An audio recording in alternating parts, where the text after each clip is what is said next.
Number 1. Keith Hunter Jesperson. Two innocent people were sitting in Oregon prison cells, convicted of a murder they did not commit. And the real killer? He was still out there, driving his truck, crossing state lines, and smiling about it. That is where this story begins. Keith Hunter Jesperson was born on April 6, 1955, in Chilliwack, British Columbia, a small town just north of the Washington state border. From the outside, he seemed unremarkable. But inside his home, something was deeply wrong. His father was a domineering alcoholic, and the household was defined by fear. Keith, the middle child of 5, learned early that the powerful hurt the powerless, and nobody stopped them. By school age, classmates noticed something unsettling about him. His towering height made him a target for ridicule, and earning him the nickname Igor. He grew into a brooding, volatile teenager, prone to outbursts and isolation. Away from the schoolyard, he began harming animals, not impulsively, but with what investigators later described as deliberate detachment. His daughter Melissa would later recall witnessing her father hang stray kittens from the clothesline. When she returned with help, they were already dead. It was not random cruelty. It was practice. Jesperson eventually married, had 3 children, and settled in Cheney, Washington. He found steady work as a long-haul trucker, a job that put him behind the wheel of an 18-wheeler and sent him crisscrossing the country for weeks at a time. His marriage deteriorated, and by 1990, his wife had filed for divorce. The divorce was finalized the same year Jesperson committed his first murder. On January 21, 1990, he met a 23-year-old woman named Tanya Bennett at a bar near Portland. Bennett, who lived with an intellectual disability, accepted his invitation back to his rental house. What happened that night ended with Bennett dead, her body discovered near the Columbia River Gorge. Jesperson had strangled her. Then the case took a turn. A local woman named Laverne Pavlinak, desperate to escape an abusive relationship, fabricated a confession using details from news coverage, implicating her boyfriend, John Sosnovsky. Investigators were convinced. Both were convicted. 2 people went to prison for a murder they did not commit, and Jesperson kept driving. Over the next 5 years, he killed at least 7 more women across 6 states. Then his victims were predominantly transient women whose disappearances did not immediately trigger large-scale investigations. He strangled each one, describing it later as something that gave him a sense of control. But Jesperson had a need that would be his undoing. He needed to be known. Furious that Pavlinak and Sosnovsky were receiving attention for his crime, he began sending messages. He scrawled a confession on a Montana truck stop bathroom wall, signing it with a smiley face. When authorities dismissed it, he escalated, sending a 6-page handwritten letter to the Oregonian detailing the murders with specifics only the true killer could know. Reporter Phil Stanford connected the graffiti to the letter and gave the writer a name, the Happy Face Killer. His capture came through his final victim and his own ego. In March 1995, he strangled his girlfriend Julianne Winningham near Washougal, Washington. Unlike his previous victims, she had a documented relationship with him. Investigators found the connection quickly. Days after initial questioning, Jesperson wrote a letter to his brother, confessing to everything. His brother handed it directly to law enforcement. Laverne Pavlinak and John Sosnovsky, who had spent nearly 6 years in prison, were immediately released. Jesperson pleaded guilty to 3 murders and accepted life in prison to avoid the death penalty. Sentenced to 6 consecutive and concurrent life sentences totaling 120 years. In 2010, he received a 4th life sentence in California for a 1992 murder. As recently as 2024, investigators were still working to formally identify that victim using forensic genetic genealogy. Today, a Jesperson sits inside Oregon State Penitentiary in Salem. He will not be eligible for parole until 2063, when he would be 108 years old. Number 2, Diane Downs. She drove to the hospital at 5 miles per hour. Her daughter was already dead in the back seat, and when the nurses asked what happened, she told them about a stranger with shaggy hair. That detail, 5 miles per hour, is where the entire case begins to unravel. Elizabeth Diane Downs was born on August 7, 1955, in Phoenix, Arizona. She grew up bright, energetic, and intensely focused on herself, a pattern that would define nearly every relationship she ever had. She married young, had 3 children, Christy, Cheryl, and Danny, and took a job as a letter carrier with the United States Postal Service. From the outside, she was a working mother doing her best. But Diane Downs had a consuming need for male attention. By the early 1980s, she had relocated to Springfield, Oregon, to be closer to a married former co-worker named Robert Knickerbocker, with whom she had developed an obsessive fixation. Knickerbocker had made his position clear. He did not want children. He wanted nothing to do with her kids. Investigators would later argue those words became a death sentence. On the evening of May 19, 1983, Downs loaded her 3 children into the car after dark. At approximately 10:48 that night, she pulled into the emergency bay at Mackenzie Willamette Hospital in Springfield. All 3 children had been shot at close range with a .22 caliber weapon. 7-year-old Cheryl was pronounced dead at the scene. Christy, 8, had suffered a massive stroke from blood loss.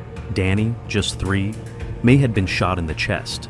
Downs herself had a minor gunshot wound to her left forearm, notably the arm she would have used least if she had fired the weapon herself. Her story was immediate and detailed. A shaggy-haired stranger had stepped out of the darkness on a remote road, demanded her car, and when she refused, shot her children. She was composed, articulate, and talking a lot. That last detail struck Detective Doug Welch of the Lane County Sheriff's Office immediately. Downs wasn't behaving like a traumatized mother. She was almost performative, loud when cameras were present, flat when they weren't. Within weeks, with Christy and Danny still in hospital beds, she had given multiple media interviews proclaiming her innocence with an enthusiasm that unsettled everyone watching. But the physical evidence didn't support her story. No tire tracks, no footprints, no evidence of a second vehicle. The bullet trajectories didn't align with someone shooting from outside the car. Witnesses reported her vehicle moving toward the hospital at 5 to 7 miles per hour, directly contradicting her claim that she had raced there in a panic. When investigators searched her home, they found cartridges with extractor markings matching the weapon used in the shooting, a weapon never recovered. Then came the diaries. Page after page detailed her fixation on Knickerbocker, the man who would not be with a woman who had children. The prosecution argued she had drawn a straight line between that conversation and the night of May 19th. And then came Christy. Through painstaking sessions with therapists and investigators, the older daughter recovered enough to communicate what she remembered. It did not include a shaggy-haired stranger. It included her mother. Police arrested Diane Downs on February 28, 1984. Her trial began in May. She arrived in court visibly pregnant, widely interpreted as a calculated bid for jury sympathy. The jury was not moved. They returned a verdict of guilty. Murder in the first degree for Cheryl, and 2 counts of attempted murder for Christy and Danny. The sentence was life in prison plus 50 years. The baby, named Amy Elizabeth, was immediately taken by the state. She was later renamed Becky Babcock. 3 years into her sentence, Downs escaped, scaling a razor wire fence and evading capture for 10 days before being found blocks from the prison. She received an additional 5 years and was transferred to a maximum security facility in New Jersey.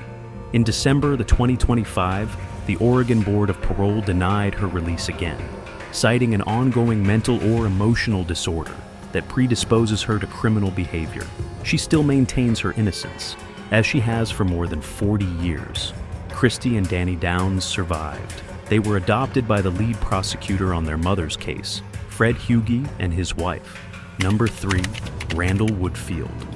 With the 428th pick in the 1974 NFL Draft, the Green Bay Packers selected one of the most dangerous men in American history. Nobody in that room knew it yet. Randall Brent Woodfield was born on December 26, 1950 in Salem, Oregon, and raised in the small seaside town of Otter Rock on the Oregon coast. His father was a senior executive at Pacific Northwest Bell. His 2 older sisters went on to become a doctor and an attorney. The Woodfield family was well regarded and deeply respectable, and Randy was the golden boy. At Newport High School, he played football, basketball, and ran track. He was popular, good-looking, and blessed with an athlete's natural ease around people. What those around him did not know was that beneath the athletic polish, something had already gone badly wrong. As young as 11, Woodfield had begun engaging in acts of indecent exposure. His first formal arrest came while he was still in high school, caught exposing himself to a group of girls on a local bridge. His coaches quietly suppressed the incident. His juvenile record was expunged at 18. Randy Woodfield moved on to college with a clean slate and a deep, unaddressed problem. At Portland State University, he played wide receiver and continued to attract NFL attention, but the arrests followed. Public indecency charges in Washington State and Multnomah County. Each time, football created enough insulation to keep the consequences manageable. In 1974, the Green Bay Packers selected him in the 17th round of the NFL Draft. But Woodfield could not make the final roster. He was cut during training camp without playing a single regular season game. He spent one season with the semi-pro Manitowoc Chiefs in Wisconsin before that door closed too. Then he came home to Oregon. Within a year of returning to Portland, he began attacking women, robbing them at knife point. The Portland police eventually caught him through a sting operation. He pleaded guilty to second-degree robbery in 1975 and was sentenced to 10 years. He was released on parole after just 4 years.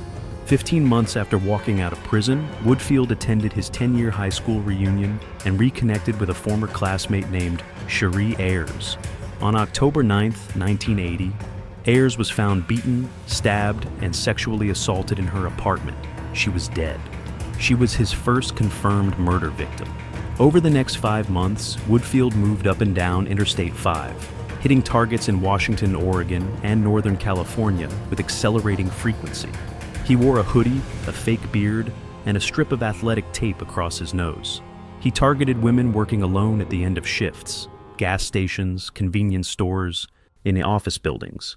He robbed them, assaulted them, and in a growing number of cases, killed them. On January 18, 1981, 20-year-old Sherry Hull was finishing a cleaning shift at a Transamerica office building in Kaiser, Oregon. She and a coworker named Beth Wilmot were preparing to leave when Woodfield entered. Hull was killed. Wilmot, shot in the head, survived. And that survival would become the most important development in the entire investigation. Detective Dave Komanek of the Marion County Sheriff's Office had already identified Woodfield as his primary suspect. Payphone records showed he had placed calls using calling cards near murder sites around the exact times the crimes were committed. He had essentially signed his name to the timeline. On March 5, 1981, Beth Wilmot picked Woodfield's photograph out of a lineup. That's 2 days later, a search of his apartment turned up a spent .32 caliber shell casing and a roll of tape-matching tape recovered from crime scenes. He was taken into custody on March 7, 1981. The jury found him guilty of murder and attempted murder. He was sentenced to life plus 90 years. A second trial added another 35 years for additional charges.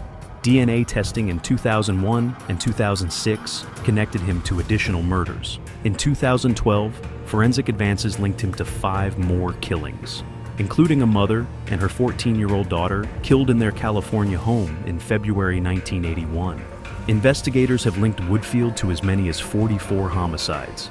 He has never confessed to a single murder. He remains at Oregon State Penitentiary in Salem, where release is a mathematical impossibility. Number 4. Ma Anand Sheila. In the autumn of 1984, the people of the Dalles, Oregon sat down to lunch. They had no idea that someone had already been in those restaurants before them. This is not a story about a serial killer. It is the story of how a spiritual movement turned a quiet stretch of rural Oregon into the site of the largest bioterrorist attack in American history. Bhagwan Sri Rajneesh was an Indian mystic who by the late 1970s had amassed a global following built on meditation, free love, and the rejection of conventional society. His followers wore robes of red and orange, took spiritual names, and devoted themselves entirely to his teachings.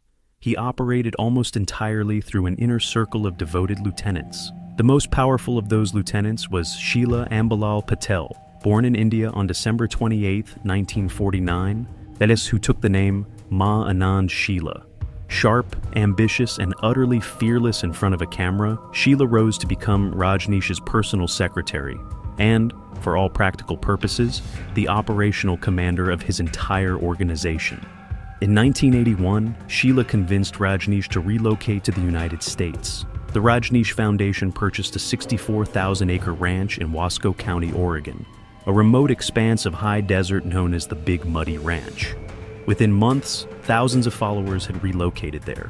Roads were paved, buildings constructed, and a town with its own post office, police force, airport, and airline took shape almost overnight.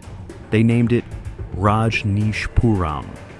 The neighboring town of Antelope, a conservative ranching community of roughly 40 residents, watched with growing alarm.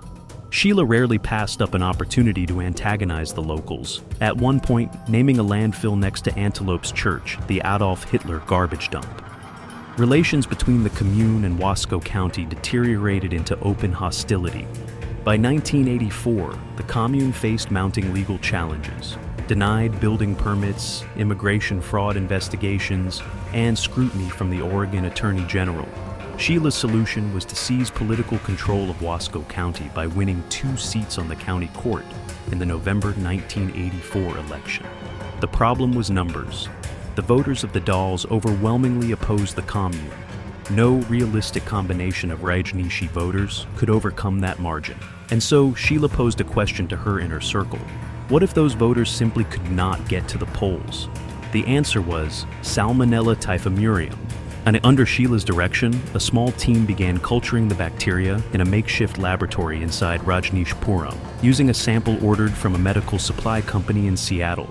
Between September 9th and 17th, 1984, commune members entered 10 restaurants in the Dalles and quietly introduced the bacteria into the salad bars.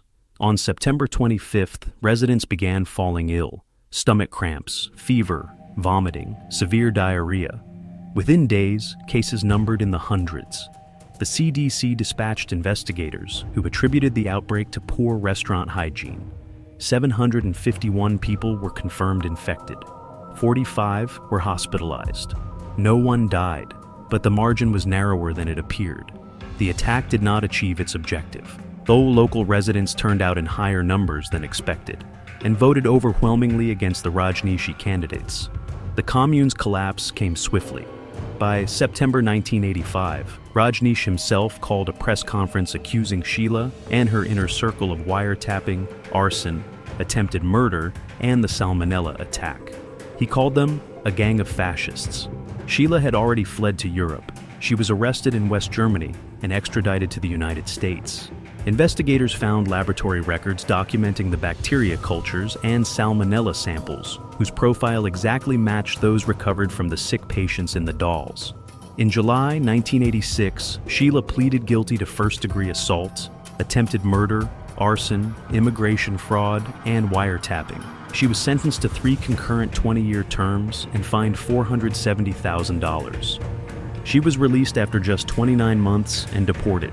Sheila has lived in Switzerland for decades, managing 2 nursing homes. She has appeared in 2 Netflix documentaries and continues to deny ordering the Salmonella attack. The Oregon Attorney General called it the most significant series of crimes of their kind in American history, all engineered from a commune in the high desert of Wasco County, in pursuit of 2 seats on a county court. Number 5, Christian Longo. While his children's bodies were still underwater off the Oregon coast, he was on a beach in Mexico, scuba diving, meeting women, telling everyone his name was Michael Finkel. That detail, the name he chose, is the thread that unravels everything. Christian Michael Longo was born on January 23, 1974, in Ypsilanti Township, Michigan, into a family of devout Jehovah's Witnesses. His upbringing was structured, religious, and defined by the congregation. It was at church, in a parking lot, that a 19-year-old Christian first encountered Mary Jane Baker, who was 26. They married in 1993. Over the next several years, they had 3 children: Zachary, Sadie, and Madison. To anyone looking at the family from the outside, they appeared to be exactly what they presented themselves as: a young, dedicated couple raising their children in faith, navigating life together with patience and quiet determination. But Christian Longo was not what he appeared to be. He had never been what he appeared to be. Beneath the surface of the devoted husband and father was a compulsive liar and a chronic thief. Longo stole money from employers. He wrote bad checks. He fabricated stories about his career and income to keep his family from understanding how dire their financial situation truly was. For a period, he worked managing distribution for a company that handled New York Times newspaper deliveries. And it was there, reading the bylines on those articles, that he developed a particular admiration for one journalist, a writer named Michael Finkel. The name would surface again, in a way nobody could have predicted. By 2001, the walls were closing in. The Longo family had been evicted from their home in Ohio and relocated to Newport, Oregon, a coastal town in Lincoln County, where Christian found work at a local Starbucks, while Mary Jane cared for their 3 young children. They lived in a rented apartment near Yaquina Bay. The debts followed them west. The lies had become too large to contain. And on the evening of December 16, 2001, Christian Longo stood on the balcony of that apartment, looking out over the water, knowing they were about to be evicted again, and said later that this night was, in his own words, the beginning of the end. What happened next unfolded over the course of several hours. That night, records indicate, Longo strangled his wife Mary Jane inside their apartment. He then strangled their 2-year-old daughter Madison. He placed both bodies into suitcases, weighted them down with dumbbells, loaded them into his car, and drove to Yaquina Bay. He then collected his 2 remaining children, 4-year-old Zachary and 3-year-old Sadie, who had been sleeping.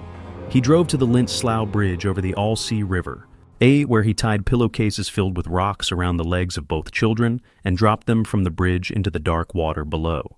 He then returned to the bay and disposed of the suitcases containing Mary Jane and Madison. And then, with extraordinary calm, he began constructing a new life. On December 19, 2001, 3 days after the murders, a small child's body surfaced in Lint Slough. It was Zachary Longo, 4 years old. Divers were dispatched and located Sadie's body still submerged, tethered to the bottom by the rock-filled pillowcase. 8 days later, on December 27th, divers found 2 suitcases floating near the Longo apartment in Yaquina Bay. Inside were Mary Jane, 34 years old, with bruising consistent with strangulation around her neck, and 2-year-old Madison, weighted down with a dumbbell. Yet Christian Longo was nowhere. The FBI placed him on the 10 most wanted list within 24 hours. He had already fled the country.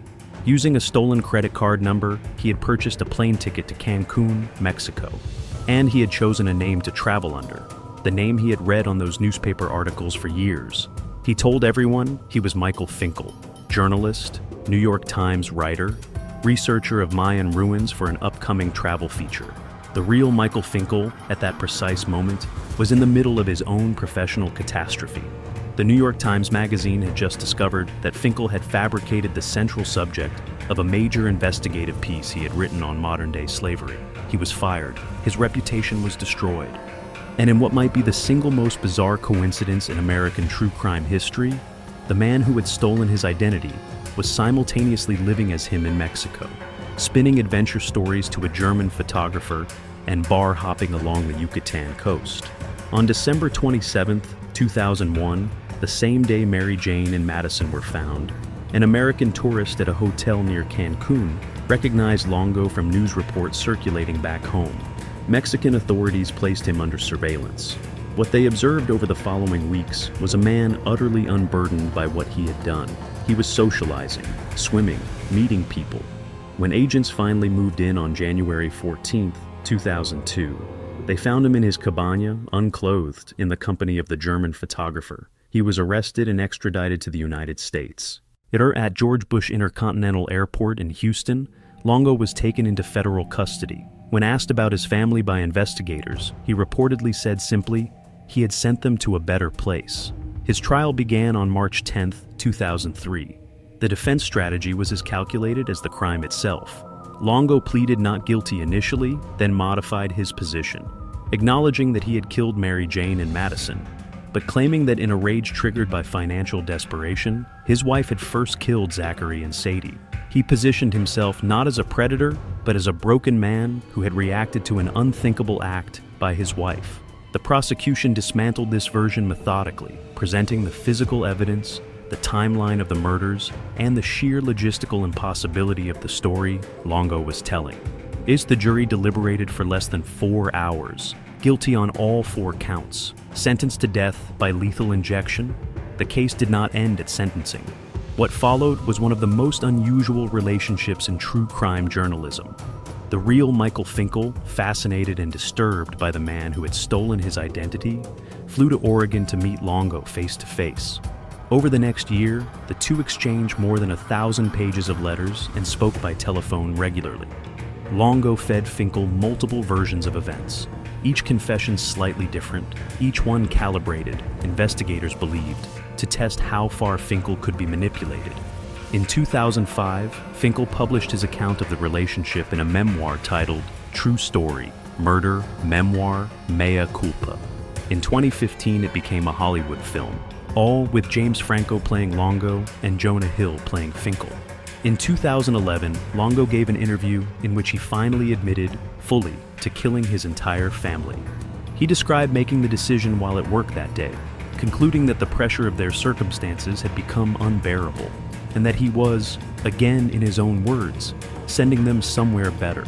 In December 2022, Oregon Governor Kate Brown commuted the death sentences of everyone on the state's death row, converting each to life without the possibility of parole. Christian Longo is currently incarcerated at the Oregon State Penitentiary in Salem. He has spent years advocating for a policy that would allow death row prisoners to donate their organs after execution, a campaign some observers regard as the final expression of the same self-serving, yet image-conscious impulse that defined his entire life. Mary Jane was 34, Zachary was 4, Sadie was 3, Madison was 2. If Christian Longo represents what happens when a man's entire identity collapses inward, the next case takes us into the forests south of Portland, where 8 women disappeared, and the man responsible walked among his neighbors for years without a single person suspecting a thing. Number 6, Dayton Leroy Rogers. A bow hunter walked into the woods outside Molalla, Oregon, on a September afternoon in 1987. He was looking for deer. What he found instead would stop the entire state cold. This story begins quietly, the way so many of the most disturbing ones do. Dayton Leroy Rogers was born on September 30th, 1953, in the small community of Canby, Oregon, in Clackamas County. He grew up in the kind of rural Pacific Northwest landscape that most people associate with timber, fishing, and long summer evenings. There was nothing about his early life that stood out to neighbors or teachers. Nothing, that is, except a pattern of behavior that first appeared when he was barely a teenager. At 16, records show, Rogers was already discharging firearms at moving vehicles. By 19, he had stabbed a 15-year-old girl in a confrontation. These incidents did not result in the kind of sustained intervention that might have altered what followed. Rogers moved into adulthood, married, had a child, and settled into life as a small engine mechanic in the Canby area. He ran his repair shop. He went home at the end of the day. He was, to all appearances, an ordinary man living an ordinary life in a quiet corner of Oregon. He was deeply in debt, chronically stressed, and living a secret life that bore no resemblance to the one his neighbors observed. Rogers had developed a pattern of picking up women, primarily those struggling with addiction, working as sex workers, or living on the margins, in Portland's streets and convincing them to get into his pickup truck. He would drive them south out of the city, away from streetlights and other people, into the forests and logging roads of Clackamas County. The women who got into that truck were selected, investigators would later conclude, precisely because they were vulnerable. Their disappearances were less likely to trigger immediate large-scale investigations. They were the kind of people the system had already left behind. The case cracked open not through the discovery of the forest dump site, but through a moment of extraordinary public visibility on a busy road. On August 7, 1987, a woman named Jennifer Lisa Smith was in Rogers' pickup truck in a parking lot off Essie McLaughlin Boulevard in Oak Grove, in unincorporated Clackamas County. An altercation erupted inside the vehicle. Rogers stabbed Smith 11 times before she died at the scene. What Rogers did not account for was the presence of multiple witnesses in the surrounding area. Several people in the parking lot saw what was happening and immediately moved to block his truck with their own vehicles. Rogers drove directly over a landscaped median and fled south at speeds approaching 100 miles per hour, through Milwaukee, Gladstone, Oregon City, and into Canby. One witness pursued him the entire way, took down the address when Rogers pulled into a driveway, located a telephone, and reported it all to police. Rogers was arrested within hours. He was connected to the Jennifer Smith killing quickly. But what investigators discovered next transformed the case entirely. While Rogers was in custody awaiting processing, a bow hunter in the Molalla Forest, a vast expanse of privately owned timberland roughly 20 miles south of Portland, came across what appeared to be human remains. He called police. What followed was one of the most grim search operations in Oregon law enforcement history. Within a 5-day period, investigators combing that section of forest found the remains of 6 more women, all within approximately 100 yards of one another. The site had been used repeatedly, all over a period of time, as a disposal location. The victims, whose identities investigators worked to establish over the following months, were women who had gone missing from Portland's streets. Several had been tied up. Forensic examination of the remains revealed evidence consistent with knife wounds. Some of the victims had suffered injuries to their extremities, including, in at least 4 cases, wounds indicating the feet had been severed. The press dubbed him Oregon's own Green River Killer. The comparison was not made lightly. The Molalla Forest site had the characteristics of a deliberately chosen, repeatedly used location. Not a crime of panic or impulse, but the work of someone who had planned this operation methodically across an extended period. All investigators built the forensic case against Rogers with remarkable precision, given the decomposed state of much of the evidence. The tool marks on bones found at the site were matched to a hacksaw recovered from Rogers' possession. Blood samples from his pickup truck matched multiple victims. Burned clothing remnants found in his wood stove were consistent with fabric from the victims' garments. Hairs collected from the truck were matched to several of the women found in the forest. And the physical evidence from the Smith killing, observed by witnesses in broad daylight, had already placed Rogers in custody. Rogers was convicted in 1988 for the murder of Jennifer Smith, and in May 1989 for the 6 Molalla Forest murders. The jury sentenced him to death. And then the legal saga began, one that would span more than 3 decades and test the patience of victims' families in ways no justice system should require. The Oregon Supreme Court overturned Rogers' death sentence in 1992, ruling that procedural errors had compromised the penalty phase. A new sentencing trial was held. The jury again imposed death. The Supreme Court overturned that sentence in 2000. Another sentencing trial. Death again. The Supreme Court vacated the sentence a 3rd time, in 2012. In November 2015, a Clackamas County jury sentenced Rogers to death for the 4th time. In November 2021, the Oregon Supreme Court overturned that sentence as well, this time citing a 2019 change to Oregon law that significantly narrowed the definition of aggravated murder, the only charge in the state that carries a capital sentence. Yes, the court ruled the change applied retroactively. Rogers was ordered resentenced by a lower court. Then, in December 2022, Governor Kate Brown commuted the death sentences of every inmate on Oregon's death row to life without the possibility of parole. Dayton Leroy Rogers, who was sentenced to death 4 separate times for the murders of at least 7 women, will now die in prison, but of old age. He is currently held at Two Rivers Correctional Institution in Umatilla, Oregon. He is 71 years old. The legal proceedings alone consume more than 30 years and are estimated to have cost Oregon over $3 million in appeals. The families of his victims attended sentencing hearings across 3 decades. They sat in courtrooms and watched the process begin again and again and again.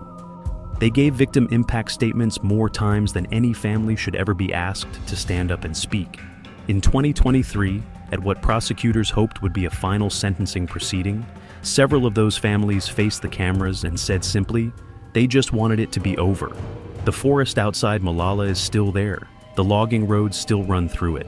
And somewhere in those trees, investigators have always believed there may be an 8th victim whose identity has never been confirmed.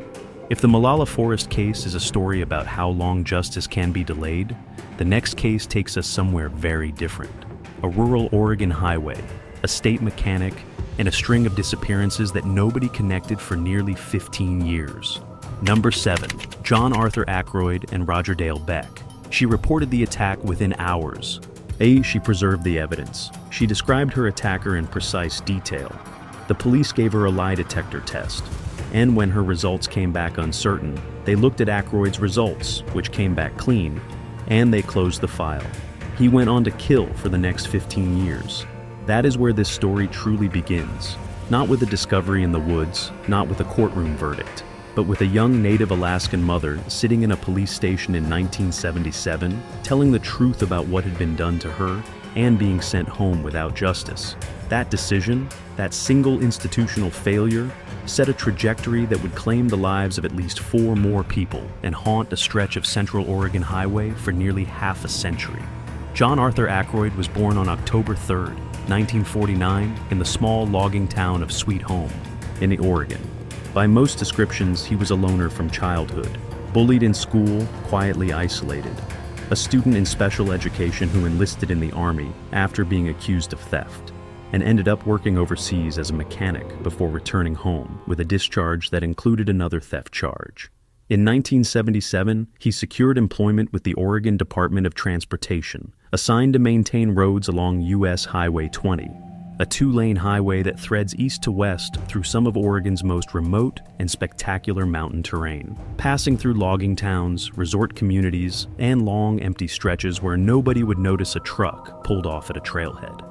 That same year, on a late spring evening in Sisters, Oregon, a 20-year-old woman named Marlene Gabrielson had gone out with her husband to watch a rodeo, her first night out since giving birth 3 months earlier. The couple had a disagreement, and Marlene found herself alone outside, looking for a way back to where they were staying. John Aykroyd offered her a ride. An hour into the journey, he pulled off Highway 20 onto a remote logging road. He held a knife to her neck. He dragged her into the trees. When it was over, he drove her to her mother-in-law's house in Lebanon. Whether out of some calculated decision or momentary restraint, investigators would never fully understand. Marlene did not go home. She went directly to the hospital, preserved every piece of evidence she could, and called the police. She described her attacker as a large, heavy-set man who worked outdoors. She gave them John Aykroyd's name. Both Marlene and Aykroyd took polygraph tests. She failed hers. He passed his. No charges were filed. Aykroyd returned to his truck, his highway routes, and his life. 14 months later, on Christmas Eve of 1978, Kay Turner went out for a morning run. Kay was 35 years old, from Eugene, Oregon. She and her husband Noel were spending the holidays with friends at a cabin in Camp Sherman, a quiet resort community tucked into the mountains of Jefferson County, right on the edge of Highway 20. She set out alone at around 8:30 in the morning for what was supposed to be an hour-long run along a camp road. By 10 o'clock, Noel was driving through the area, searching for her. By 2 in the afternoon, the Jefferson County Sheriff's Office had launched a formal search with bloodhounds, met volunteers, and aircraft. John Aykroyd was among the highway workers in the area that morning. He told investigators he had seen Turner on her run and spoken briefly with her. He said he had also picked up his friend Roger Dale Beck, a fellow hunter who lived nearby in Sisters, before continuing on. He reported nothing else. 8 months passed. Then, in August 1979, Aykroyd informed authorities that he had found Turner's remains in the woods, approximately half a mile off the road where she had been running. What he had not explained was why he had waited 8 months to come forward, or how he had known to look in that precise location. Investigators recovered bone fragments, scraps of her clothing, her running shoes, and her wristwatch. The remains were too scattered and degraded to immediately establish cause of death. And the case remained officially open, but functionally cold, and Aykroyd kept driving his routes along Highway 20. In the mid-1980s, he married a woman named Linda Pickle, who had 2 children from a prior relationship, a son named Byron and a daughter named Richanda. The family lived at Santiam Junction, a remote highway maintenance compound sitting at the intersection of Highway 20, Oregon Route 22, and Oregon Route 126. It was isolated country. There were few neighbors. Aykroyd was described by those who knew him as controlling and abusive toward both children. On July 10, 1990, 13-year-old Richanda Pickle disappeared from the family's home at Santiam Junction. Her brother Byron later told investigators that Richanda always left a note when she went anywhere. There was no note. John Aykroyd was the last person to see her. Then her body was never found. The disappearance of his own stepdaughter did what Kay Turner's death had not. It focused sustained investigative attention on Aykroyd in a way he could not deflect. Detectives from multiple jurisdictions began comparing notes. An investigator named Ron Benson, working out of the Lincoln County District Attorney's Office, started mapping the connections. Marlene Gabrielson in 1977, Kay Turner in 1978, Rashanda Pickle in 1990, and 2 more cases that had emerged in the intervening years. In the spring of 1992, the bodies of 2 teenage girls, 17-year-old Melissa Sanders and 19-year-old Sheila Swanson, were discovered by hunters near an old logging spur off Highway 20. The girls had vanished the previous spring while hitchhiking home from a camping trip at Beverly Beach State Park. Bond investigators determined that Aykroyd had previously encountered the girls, offered them rides, and at one point invited them to a gathering near the same stretch of highway where their remains were found. He had been observed 3 separate times in the vicinity of where their bodies were later located. On June 12, 1992, police arrested Aykroyd at his workplace in Corvallis and simultaneously arrested Roger Dale Beck at his home in Porterville, California. Beck, the friend Aykroyd had mentioned picking up on the morning Kay Turner disappeared, had, according to his own ex-wife, Pam Ramirez, boasted to family members about killing a woman in the mountains. Ramirez came forward, and her testimony, combined with advanced forensic testing on the physical evidence from the Turner case, gave prosecutors the foundation they needed. The trial of John Arthur Aykroyd commenced in the Jefferson County Circuit Court on September 8, 1993. The prosecution charged him with 5 counts related to the murder of Kay Turner, multiple charges representing different legal theories of the killing, as the physical evidence, while compelling, was not complete.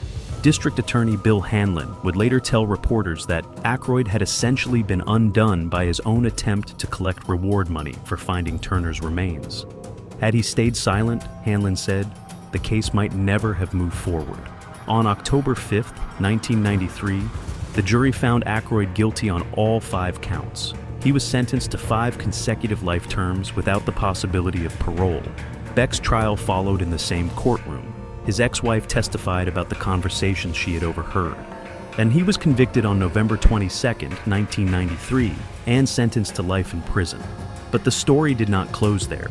In April 2013, nearly 23 years after Rashanda Pickle vanished, Lynn County prosecutors charged Aykroyd with her murder, citing advances in DNA testing as the basis for renewed action. Aykroyd pleaded no contest and agreed to a deal that would ensure he died in prison without seeking parole for either case. The Lincoln County District Attorney's Office was simultaneously building a case against him for the murders of Melissa Sanders and Sheila Swanson. They never got the chance to bring it to trial. On December 30, 2016, John Arthur Aykroyd was found unresponsive in his cell at the Oregon State Penitentiary. He had died of natural causes. The case against him for Sanders and Swanson was closed, and Roger Dale Beck is still alive. He remains incarcerated at the Oregon State Penitentiary, where he has applied for parole multiple times and been rejected on each occasion. The board has consistently ruled that he has failed to accept responsibility for his crimes and has been promoting a conspiracy theory, placing blame on 6 other individuals for the murder of Kay Turner. As of the most recent available records, he remains behind bars. Rashanda Pickle was never found. Her body has never been recovered. She was 13 years old. In 2018, The Oregonian published a landmark 5-part investigative documentary series called Ghosts of Highway 20, detailing Aykroyd's crimes and, critically, how a pattern of institutional disbelief, particularly toward Marlene Gabrielson, a native Alaskan woman whose rape report was dismissed in 1977, allowed one man to continue operating along that highway for nearly 2 decades. In 2023, Investigation Discovery brought the story to a national audience through a 3-part series narrated by Octavia Spencer. What Marlene Gabrielson tried to tell them in 1977 was true. All of it was true. And the women who came after her paid the price for a lie detector test and a closed file. The case that follows is different in almost every dimension. Shorter, sharper, and with a very specific ending. It is the story of a man who asked the state of Oregon to hang him and got exactly what he asked for. Number 8, Wesley Allen Dodd. He did not ask for a lighter sentence. He did not ask for mercy. He stood before the court, looked the judge directly in the eye, and told them exactly what would happen if they let him live. They believed him. And on January 5th, 1993, the state of Washington hanged him, the first legal hanging in the United States in nearly 30 years. He had asked for that too. Wesley Allen Dodd was born on July 3rd, 1961, in Toppenish, Washington, the oldest of 3 children in a household defined by conflict. His parents fought constantly and, by his own account, offered him little in the way of emotional support or stability. When they eventually divorced, something in Dodd, already fragile and poorly anchored, broke loose in a direction that would prove catastrophic. He began exposing himself to children in his neighborhood at the age of 13. By 14, he had moved to abusing younger cousins. He placed himself strategically in roles that provided access to children, babysitting, working as a camp counselor, taking jobs near schools. By the time he was 18 and seeking out victims he did not know personally, his pattern was already deeply entrenched. He joined the Navy and was stationed in Bangor, Washington, where he targeted children on the naval base and made trips to Seattle, approaching boys in movie theater restrooms. He was arrested. He was discharged. He entered counseling.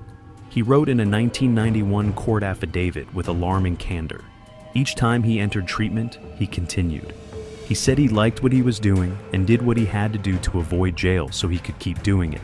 By 1986, investigators would later estimate Dodd had sexually assaulted approximately 30 children. Despite multiple arrests, the most significant jail time he had served was 118 days. The system had processed him, assessed him, counseled him, and released him over and over, without ever meaningfully interrupting what he was doing. A charge that could have resulted in years of incarceration was reduced to a gross misdemeanor. He went home with probation. In 1989, Dodd moved to Vancouver, Washington, a city directly across the Columbia River from Portland, Oregon. He was 27 years old. He had a job at a paper plant. And in the late summer of that year, his fantasies crossed a threshold from which there was no return.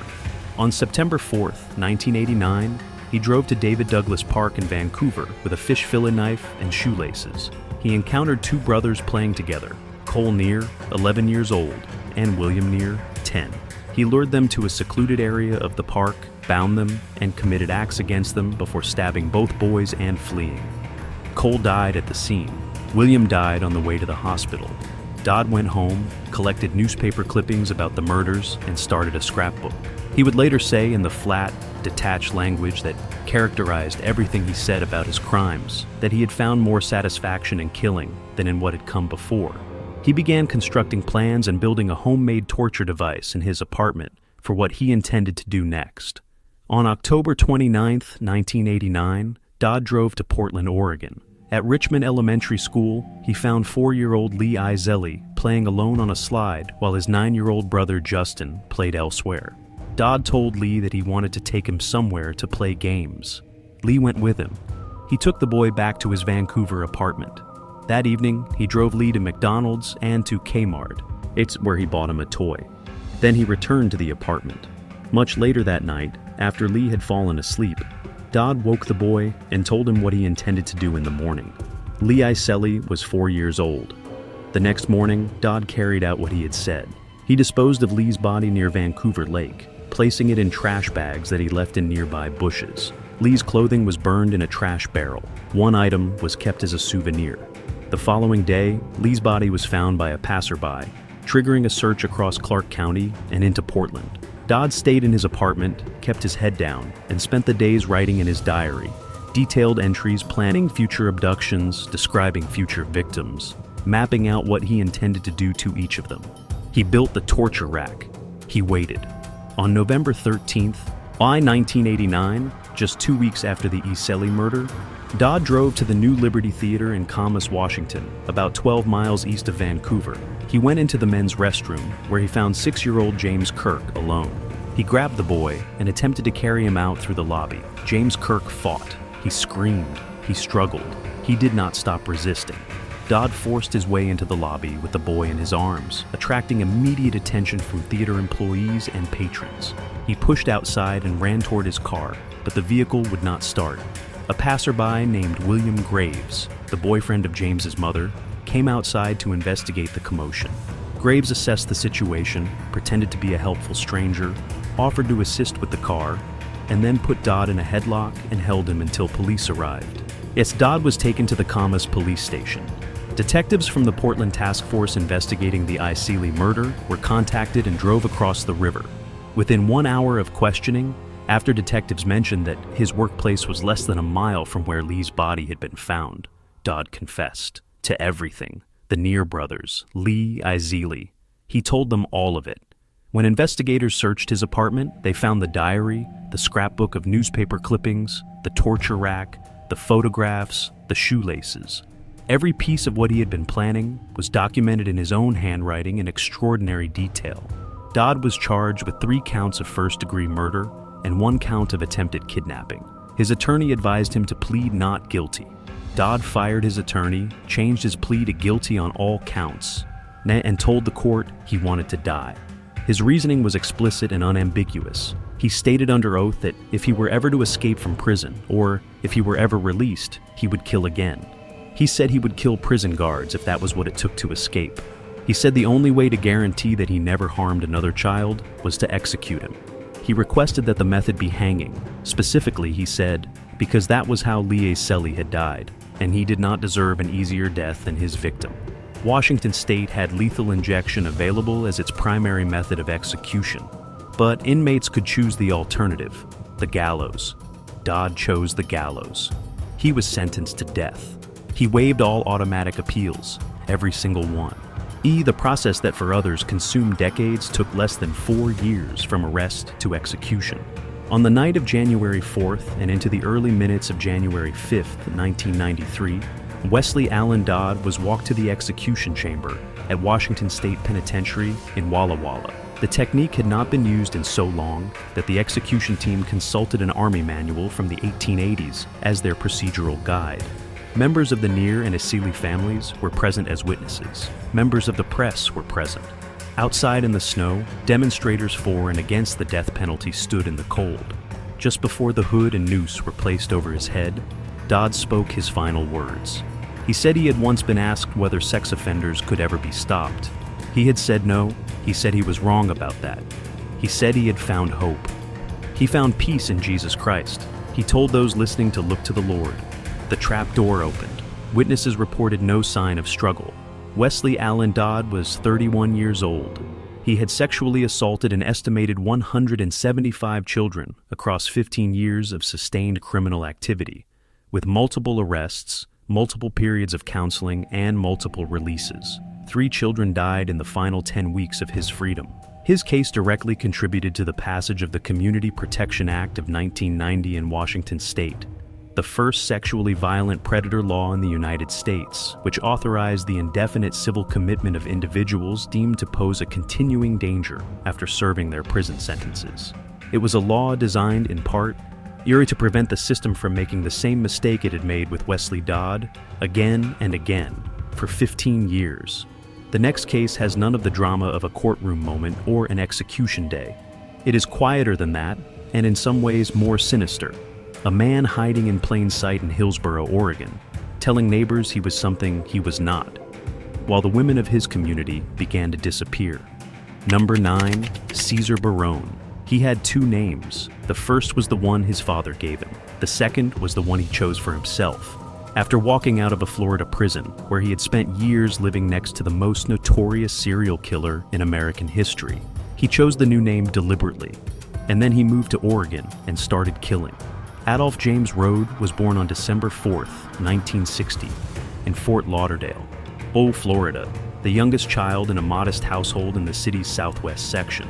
His mother left when he was young, and he was raised by his father, Adolph Sr., and a stepmother named Stella Hall. By the accounts of those who knew him as a child, there was no documented history of physical abuse in the home. His father worked. His stepmother kept the house. Neighbors remembered the family as quiet and unremarkable.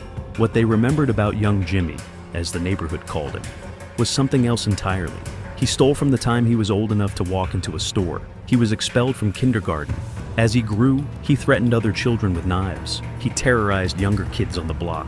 He skipped school and used drugs and broke into homes for cigarettes and money. At 15, he forced his way into the home of a neighbor. a woman named Alice Stock, a retired schoolteacher who lived across the street, and attacked her at knife point. He was placed in a juvenile facility for 2 months. His record was handled as a juvenile matter and carried no lasting legal consequence. The attacks on women continued into adulthood with accelerating severity. In the early 1980s, he was arrested for an alleged attempt to rob and choke his own grandmother, who was 70 years old. She identified him as her attacker and suffered significant injuries. The jury acquitted him due to complications with her testimony. He was subsequently convicted of an unrelated burglary and sent to prison in Florida in 1981. Prison did not rehabilitate Adolph Rode. It introduced him to someone. In 1986, after a failed escape attempt and an assault on a corrections officer, Rode was transferred to the Florida State Prison in Stark, one of the most secure facilities in the state. It was there that he was housed in proximity to Ted Bundy, the man who had confessed to the murders of dozens of women across multiple states and was sitting on death row awaiting execution. Records indicate that Rode and Bundy were housed next to each other on 2 separate occasions, once for approximately 2 months and once for 12 days. Rode was, by the accounts of other inmates and later investigators, openly thrilled by this proximity. He boasted about it constantly. He told anyone who would listen that he had a relationship with Bundy. The investigators who later worked the Oregon homicide cases suspected that Rode had approached Bundy for specific knowledge, asking in essence how Bundy had been caught and what mistakes he had made. Whether or not Bundy answered those questions directly, something else emerged from that period. A singles newspaper that Bundy reportedly passed to Rode, which Rode used to respond to a personal advertisement. The woman who placed that advertisement became his wife. He was released in 1987, and he gave himself a new identity. The name Adolph James Rode disappeared. In its place, Cesar Francesco Barone. Whether he legally changed the name or simply adopted it as an alias, the effect was the same. He arrived in the Pacific Northwest as a different person on paper. He joined the Army briefly, but was discharged in 1990 after being accused of exposing himself to a female officer, and after the military discovered the full extent of his prior criminal record. By then, he had already settled in the Hillsboro, Oregon area, a quiet suburban community in Washington County, west of Portland. He worked occasionally as a cabinet maker. He briefly held a position as a nursing assistant at a care facility in Forest Grove, a job that gave him access to elderly and vulnerable women. He attended church. He was, to the community around him, simply a man who had moved to town and was getting on with his life. His first known victim in Oregon was 61-year-old Margaret Helen Schmidt. In April 1991, Barone broke into her home on Southeast Walnut Street in Hillsboro, attacked her, and strangled her to death. But he took money from the premises before leaving. Her body was discovered by a social worker several days later. Robbery was initially listed as the probable motive, and the case did not immediately generate a suspect. Barone continued. Over the following months, investigators would later piece together that he was also responsible for attacks on at least 3 other women in Washington County who survived. Assaults that were not initially connected to one another or to the Schmidt homicide. Then, in October of 1992, Hillsboro residents began calling 911. Multiple callers reported a woman's body lying in the middle of a road on Northeast 231st Avenue. The victim was 41-year-old Martha Browning Bryant, a nurse midwife who had been driving home from a late work shift. The records indicate that Barone had followed her vehicle on Cornell Road, pulled up behind her car, and opened fire with a 9mm handgun, striking her in the shoulder and forcing her off the road. He then got out of his vehicle, dragged her into his car, drove approximately a third of a mile, shot her in the head, and left her body where it fell.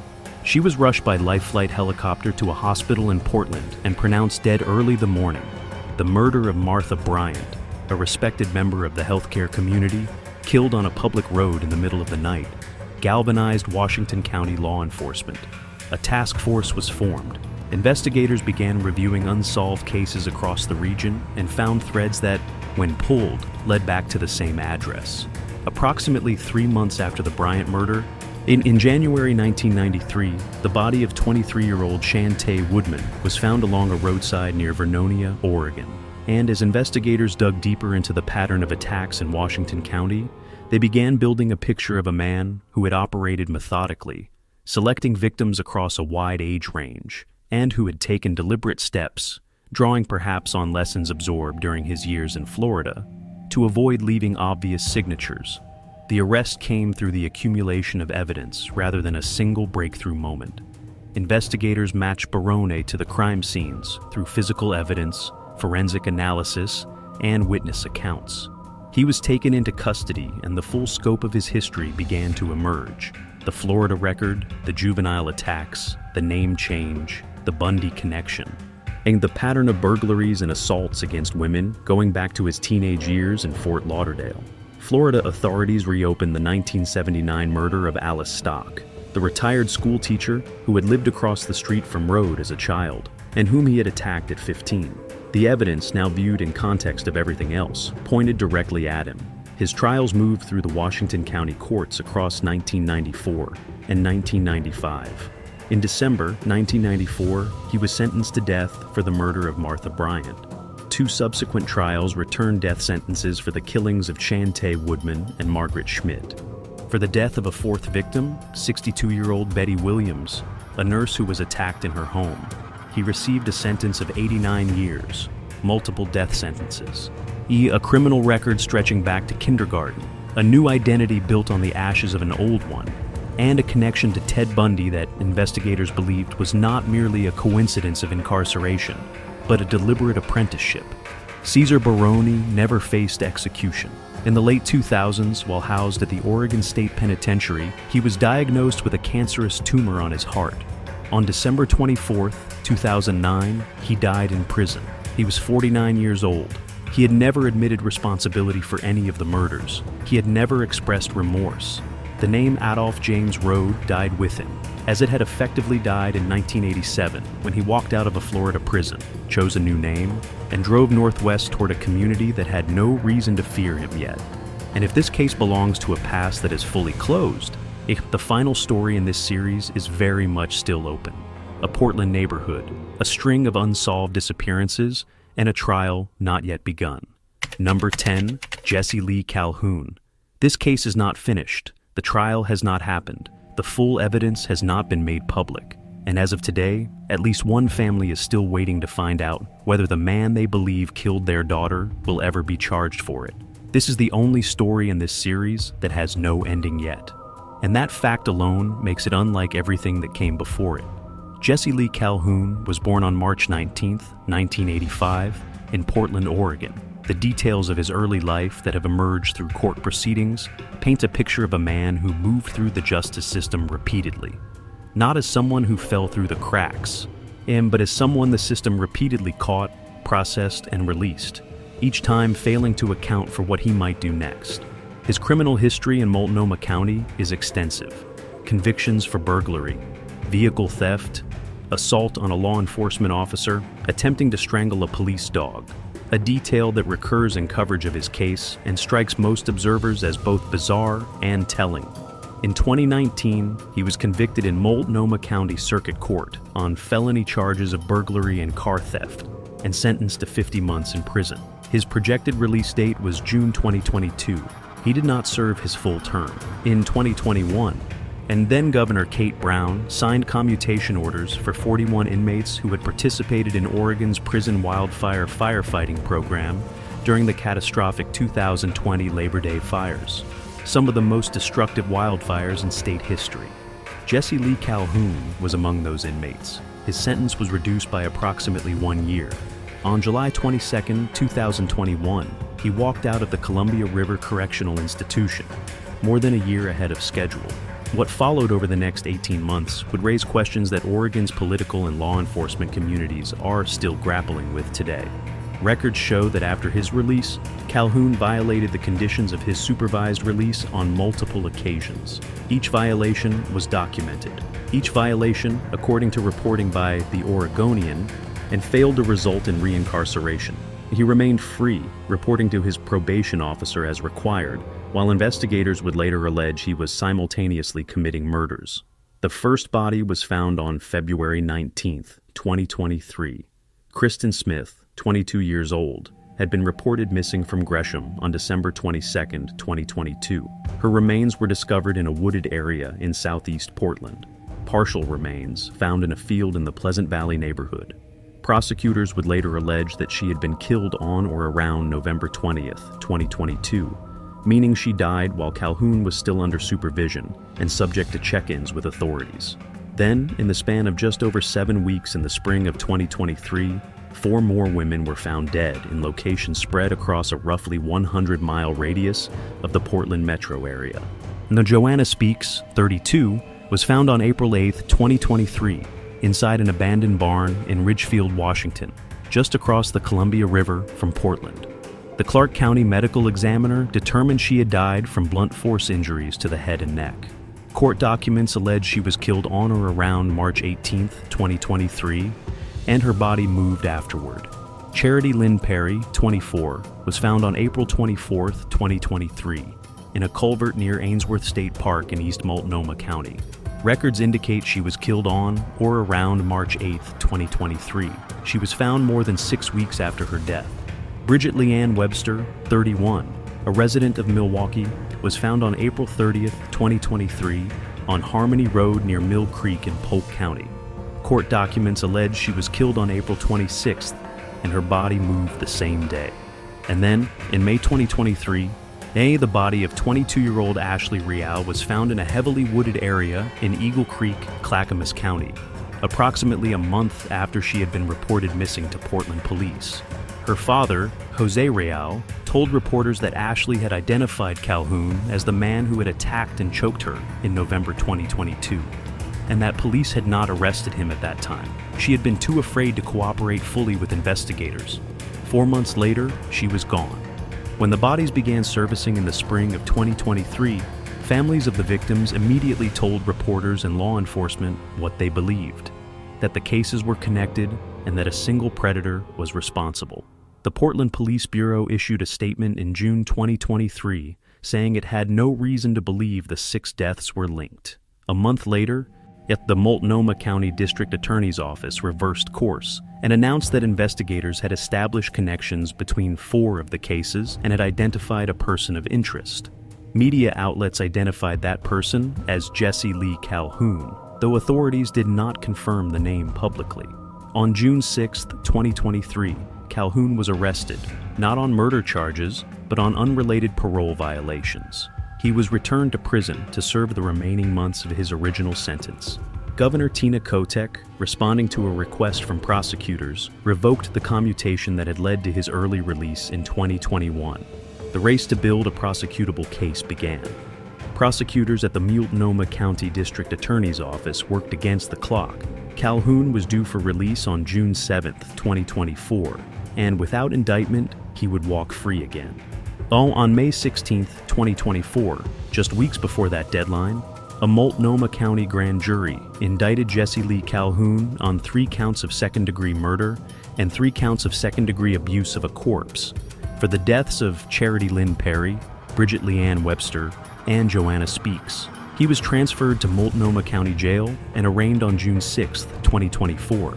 He pleaded not guilty to all charges. The indictment did not include Kristen Smith. Her mother, Melissa Smith, attended the arraignment wearing a shirt bearing her daughter's name. She later told reporters that standing in that courtroom, watching 3 families take a step toward answers while her own family was left waiting, was among the most painful experiences of her life.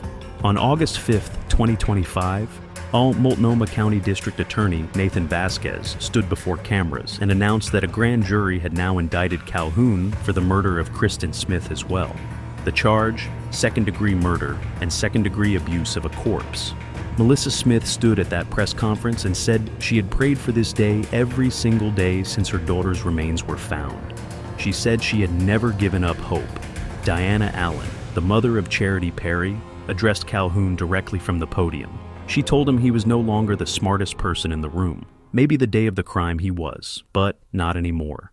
As of today, April 2026, Jesse Lee Calhoun remains in custody at Multnomah County Jail. His trial is scheduled for 2027. He has pleaded not guilty to all 4 murder charges. Today's prosecutors have shared almost no details about the evidence underlying the charges, citing the ongoing and active nature of the investigation. The death of Ashley Real, 22 years old, whose father said she had already told police that Calhoun had attacked her months before she disappeared, remains under investigation in Clackamas County. No charges have been filed in her death. Her family is still waiting. There are, as of this writing, 5 families, 4 indictments, 1 trial date, and 1 woman whose case remains officially open, while the man her father named as her attacker sits in a Portland jail pleading innocent to 4 other murders. This case began in a city still reeling from years of upheaval. It unfolded in plain sight, bodies found within miles of one another, the families shouting from the beginning that the deaths were connected, a suspect with a documented violent history who had been released early and failed supervision requirements while allegedly continuing to kill. The questions it raises about the justice system, about who gets protected, who gets believed, and what happens when the machinery of accountability moves too slowly, are questions that will be answered, at least in part, in a Portland courtroom in 2027. This series began with a trucker who drove across America and taunted the police with smiley faces. It ends with a case that hasn't ended, with families who are still standing at press conferences, still wearing their daughters' names on their shirts, still telling anyone who will listen, do not give up hope.